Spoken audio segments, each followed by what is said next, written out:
Overnight, Ukraine and the United States have signed a long-awaited minerals deal. The agreement had been touted by President Trump as compensation for billions of dollars in aid and military support the US has given Ukraine since the war with Russia began, and by Kyiv as a chance to secure continued American support. I think it's very significant, and for once, I think it's quite good news in the sense that, first of all, it's really important to say that when Trump came in, he was insistent that Ukraine would have to pay back America billions of dollars of aid that the Biden administration had given them for the war and around the war. And that would have completely crippled and bankrupted the country. That has gone.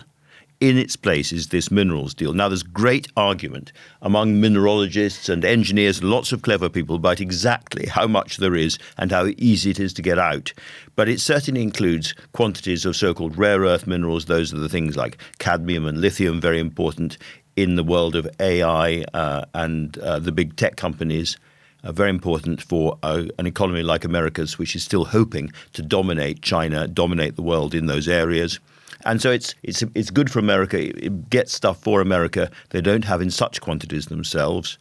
And I think the other really important aspect of this is what people around Trump have told me is that actually this is the best possible tripwire or guarantee that Trump could put in against Putin. In other words, if there are American engineers, if there's American money, if there are American-owned companies quite close to the front line, and Putin whacks them with drones or missiles, or Putin's troops invade that part of Ukraine, then they're taking on, they're killing Americans. And that makes it completely different. That brings America straight into the war again. So I think it's actually quite clever. But how significant is it that some of those raw materials, actually a sizable proportion, I think, are currently in places that are currently occupied by Russian troops? Well, I assume those raw materials won't be available to the Americans if they're in bits that are occupied Russians. I mean, the front line is obviously moving all the time. And I think it's very interesting that Putin appears to have pulled back from his insistence that the 4 oblasts that he wanted originally don't have to be Russian all the way through. In other words, the bits that are still Ukrainian stay Ukrainian. Megan, we had those extraordinary pictures at the weekend of Presidents Volodymr Zelensky and Donald Trump meeting at Pope Francis's funeral. It does seem that was a real turning point, the first indication that Trump had any sense that he was being played by Putin. What can we infer from that and the deal that's been struck overnight about how the White House is now viewing Russia? This meeting in Rome at the Pope's funeral was the first face-to-face meeting between Zelensky and Trump since the Oval Office showdown in February, which was intended to be the moment when they were going to sign the first version of this deal.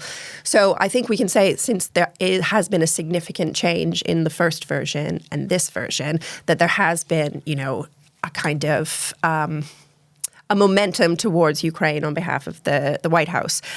It's unclear quite yet what Zelensky actually said. I don't know if we'll ever learn the actual details of what they said, but obviously that was a turning point. That was significant. Trump came away from that and started posting on social media that the prospect that Putin might be playing him, and then we get this deal signed.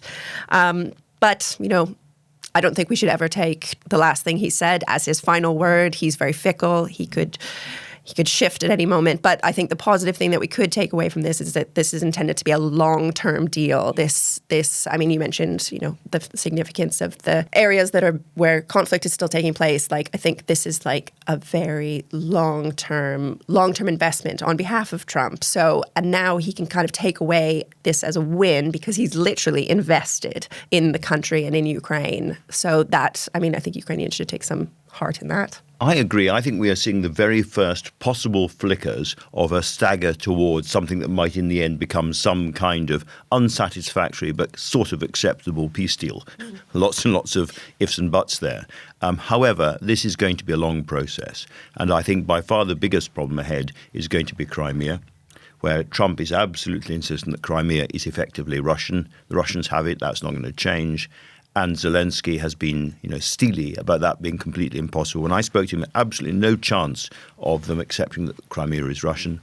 And indeed, there are really difficult political and constitutional problems for Ukraine in conceding that. So I think that will be part of any deal, which is in huge brackets. Ukraine doesn't accept it. America does. The world looks away. It's going to be a very, very unsatisfactory kind of piecemeal half deal at best. How do we expect the Russians to respond to this? I mean, there's been a brief comment from Dmitry Medvedev, the former president, who's now deputy chair of Russia's National Security Council, who's and senior attack poo-pooing dog. it. Yeah, exactly. I mean, his words, which I think you've got there, are really, really sneery and nasty, aren't they?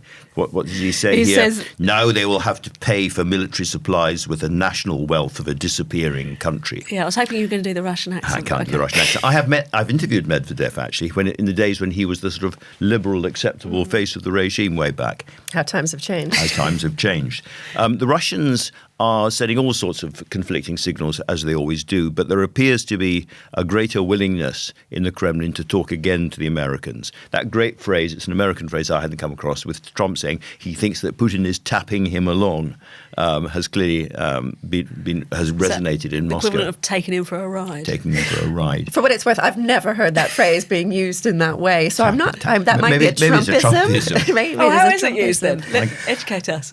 I've never heard it used. right. Tapping. I thought it was a typo. But it's interesting. You know instantly what it means, don't you? Yeah. No, I think it's very interesting. I've spoken to 2 or 3 people on the Trump side of things who are convinced that the Russian economy is in really, really serious trouble and that Putin now feels he has to make some kind of deal before too long. Not just the number of people who've been killed, but, they're running out of tanks. One of Trump's people said to me yesterday, he said, look at the battlefield, ask yourself, where are the Russian tanks? They're not there because they've run out of them. Now, that's an exaggeration, I'm sure. But I think, the pressure is on Russia as well as on Ukraine at the moment. A small glimmer of light at the end of the tunnel, perhaps? A tiny little spangled flicker of spring sunshine that may pass in clouds very soon. That's all we can say.